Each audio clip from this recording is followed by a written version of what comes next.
नमस्कार, मैं हूं उमेश द्विवेदी और आप देख रहे हैं सरकारी मंथन। दोस्तों, स्मार्ट मीटर को लेकर जो बवाल मचा हुआ है उसमें सबसे ज्यादा जो लोगों को दिक्कत आ रही है वो है तेज भागते मीटर को लेकर। हमने इससे पहले भी जो वीडियो डाली थी उसमें भी कमेंट सेक्शन में जो सबसे ज्यादा प्रश्न पूछे गए थे वहां भी इसी प्रॉब्लम को लेकर सबसे ज्यादा बात की जा रही थी, क्योंकि मीटर तेज भागेगा तो जाहिर सी बात है कि बिल भी ज्यादा आएगा। कई जगह पर लोगों की ये भी शिकायतें हैं कि जब से उन्होंने स्मार्ट मीटर लगाया है उनका बिल 2 गुना से 3 गुना तक आ रहा है। कई जगह तो लोग बोल रहे हैं कि जैसे उनका 700 रुपए बिल आता था वो अब सीधे बढ़कर 1200, 2500 रुपए तक हो जा रहा है। अब दोस्तों, सवाल ये है कि अगर लोगों को ये प्रॉब्लम आ रही है तो इसका समाधान क्या है? क्या सरकार ने कोई हेल्पलाइन नंबर जारी किया है?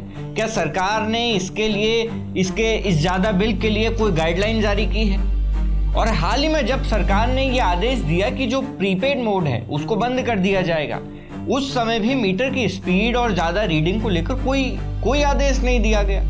ऐसे में लोगों का सवाल ये है कि रियल प्रॉब्लम को तो गवर्नमेंट ने सॉल्व किया ही नहीं है। इसीलिए दोस्तों, हमने सरकार के द्वारा जारी किए गए 1912 नंबर पर फोन लगाने की सोची। लेकिन दोस्तों, फोन लगाने पर हमें जो आंसर दिया गया, हमें यह आशा थी कि वहां से कुछ हेल्प मिलेगी, वो लोग बताएंगे कि आप ये चीजें कीजिए। लेकिन वहां से जो रिप्लाई मिला, सच बताऊं तो मैंने कभी सोचा नहीं था। उस फोन कॉल की रिकॉर्डिंग हम आपको पहले सुनाते हैं, उसके बाद में आपको बताएंगे कि अगर आपका बिल ज्यादा आ रहा है तो यूपीपीसीएल की तरफ से तेज मीटर का क्या सॉल्यूशन बताया गया है। लेकिन उसके पहले आप ये रिकॉर्डिंग सुन लीजिए। नमस्कार, हमारे हेल्पलाइन में आपका स्वागत है। मैं प्रियंका, आपकी किस प्रकार सहायता कर सकती हूँ? जी, मैं पत्रकार उमेश द्विवेदी बात कर रहा हूँ लखनऊ से। जी। हम लोग जनता के जागरूकता के लिए जो है वीडियोज बनाते हैं, तो हमारे पास स्मार्ट मीटर को लेकर बहुत ज्यादा शिकायतें आ रही हैं, तो उस बारे में हम आपसे जानकारी चाहते हैं। जी, क्या जानकारी चाहिए सर आपको? लोगों की ये समस्याएं हैं कि स्मार्ट मीटर की जो रीडिंग है वो बहुत ज्यादा फास्ट चल रही है, तो इसका क्या कारण है? कई लोग बता रहे हैं कि उनका जैसे 400 रुपए बिल आता था वो चीज बढ़ के अब 1200 रुपए आ रही है। सर, मैं आपकी उससे रिलेटेड आपकी कंप्लेंट दर्ज कर सकती हूँ कि आपका बिल बहुत ज्यादा गलत बन के आ रहा है, बहुत ज्यादा बिल आ रहा है।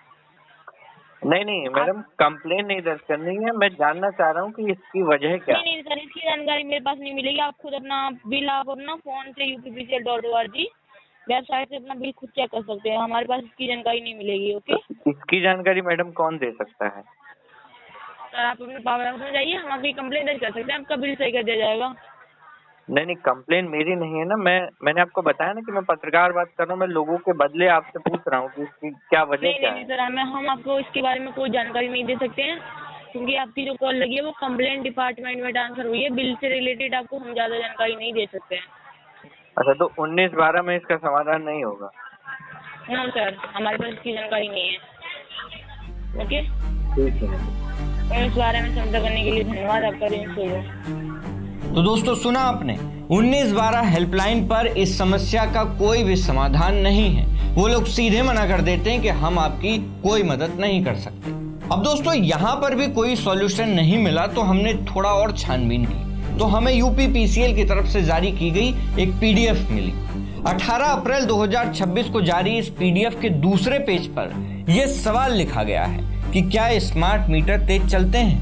दोस्तों, यूपीपीसीएल ने जवाब दिया है कि जी नहीं, ये मात्र एक भ्रम है। स्मार्ट मीटर वही IAS प्रमाणित सटीकता प्रदान करते हैं जो पुराने इलेक्ट्रॉनिक मीटर देते थे। जैसा कि ऊपर बताया गया है कि स्मार्ट मीटर में बिजली का मापन पुराने मीटर की तरह ही होता है, बस इसमें संचार तकनीक GPRS RF हेतु एक अतिरिक्त उपकरण लगा होता है। स्मार्ट मीटर की सटीकता की जांच लैब में कठोर परीक्षण के द्वारा की जाती है। अभी तक पूरे प्रदेश में लगभग 83 लाख स्मार्ट मीटर लगाए जा चुके हैं, जिसके सापेक्ष लगभग 5,22,000 पुराने मीटरों को चेक मीटर की तरह लगाया गया है। इसकी तुलना में कोई भी स्मार्ट मीटर तेज चलता हुआ नहीं पाया गया है। यानी कि यूपीपीसीएल का यह मानना है कि मीटर का तेज चलना कोई समस्या है ही नहीं, ये सिर्फ एक भ्रम है और ऐसी कोई प्रॉब्लम किसी को नहीं।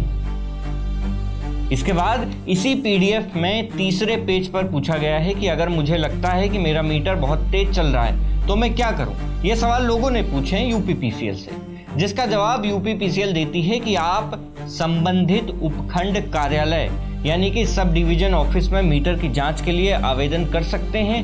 निर्धारित शुल्क जमा करके आपके परिसर में यानी कि आपके घर में चेक मीटर लगाया जाएगा जिसकी सटीकता की पुष्टि हो सके।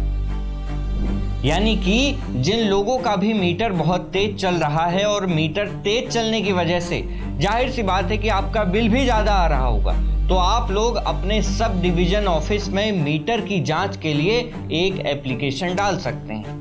उसके बाद आपसे कुछ फीस ली जाएगी। वो कितनी फीस ली जाएगी ये आपको तभी पता चलेगा जब आप वहां पर जाएंगे। उसके बाद आपके घर पर स्मार्ट मीटर के बगल में ही 1 महीना या 15 दिनों के लिए, ऐसा कोई तय समय सीमा नहीं है, एक और चेक मीटर लगाया जाएगा।